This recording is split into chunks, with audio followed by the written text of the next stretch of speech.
Okay, we had to get on together for this one. Yes. We get the biggest remaining free agent out there, one of the biggest free agents in general, but he was the last guy left.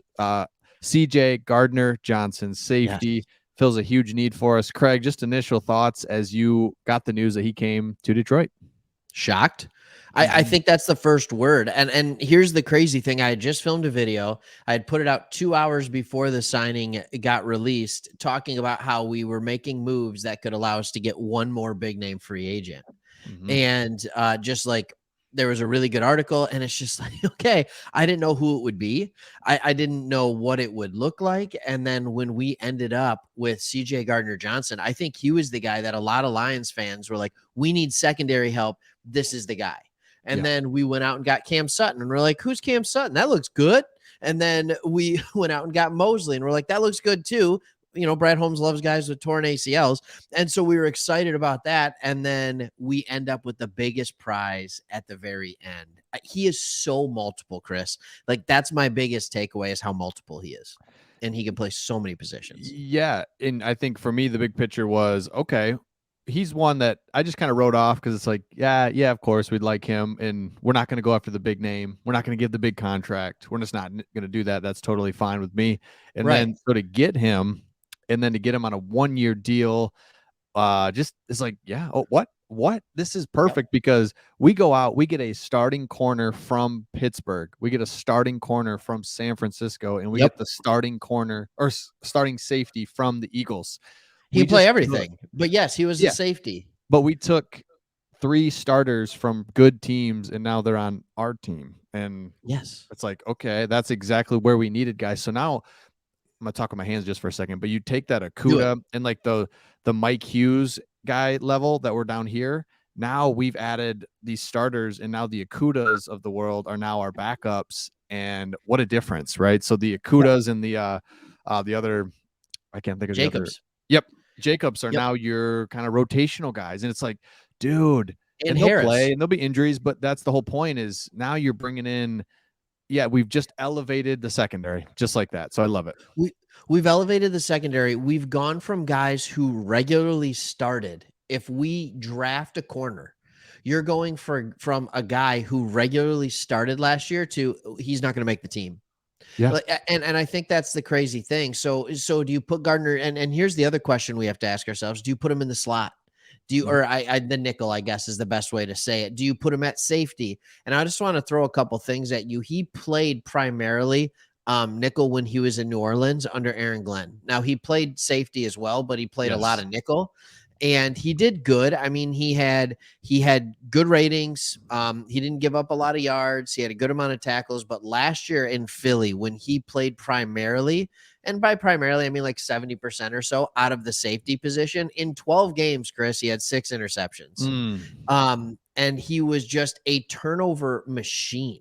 A lot more tackles. So the question has to be: is this dude a safety, a nickel, or don't we care because we can put him at both? Yeah, exactly. And so and that's why I pulled this up. It's like, well, how did we get him? Because you Yeah, said it. why? 1 Led the year. league. Explain this to me, Yeah, Chris. led the league in or was it co-leader in interceptions, whatever. But Only so played really 12 what it looked games. like was, and I heard this in a couple different spots, the money out there, free agency money was kind of gone. He was Yeah. waiting for a bigger deal, didn't get one.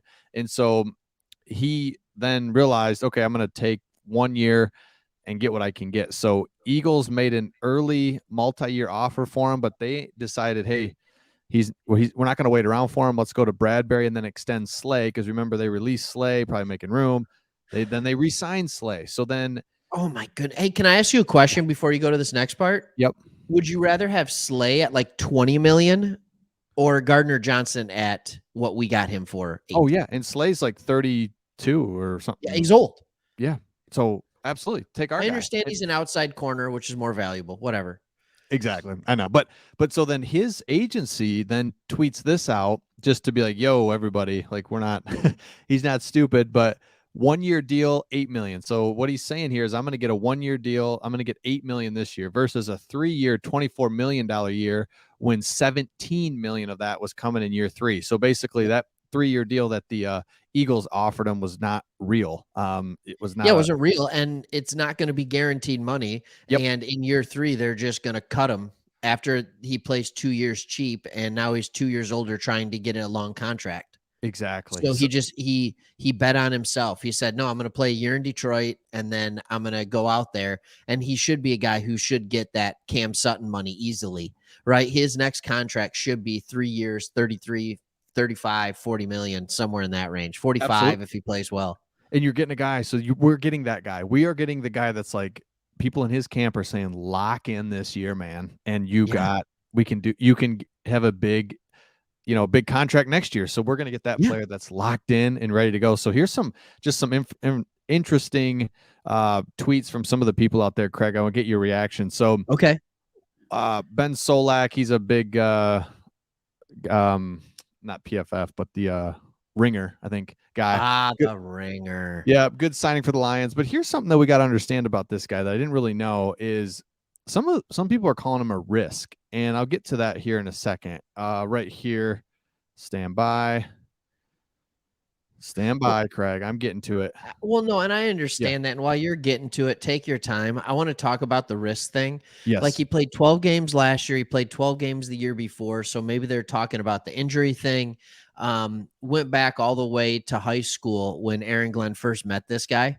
Mm-hmm. And they were talking about how he had a head that was a little too big for the shoulders that it was on. And Aaron Glenn doing a very Aaron Glenn thing, benched him when Mm-hmm. he was doing that, not on his high school team, but like, a camp type situation, and benched him and got his head a little bit right. So I don't see him as a risk, but who cares on a 1 year deal? Prove it to me. Exactly. Prove it to me. So they called him high maintenance a few times, and they talked about how he got in a couple fights when he was with the Eagles. So it's interesting that they would say that.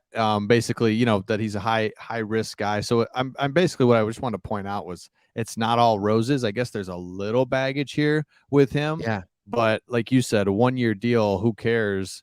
Right here, Michael Thomas punched C.J. Gardner. Well, Javon guess who was Wims. there when that happened? Who?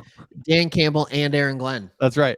Like they've coached this guy for multiple years. His first 3 years, or 3 years in the league, he played for the Saints. It's not like this is an unknown product to us. That's We right. know exactly what we're getting. We know exactly who we're signing.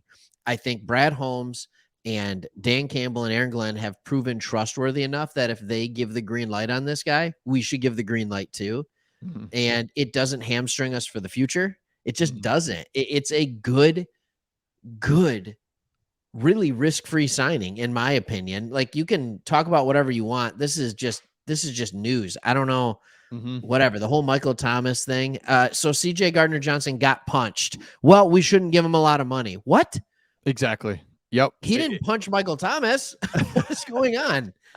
Exactly. So overall, I think we're just like it's still registering how we Yeah. got him because 1 year deal, our a huge need. That secondary is just a huge need that we keep talking about and we wondered and to see the Lions go out and actually execute and fill up needs with good contracts and good players and starters from other teams, it's like, thank you.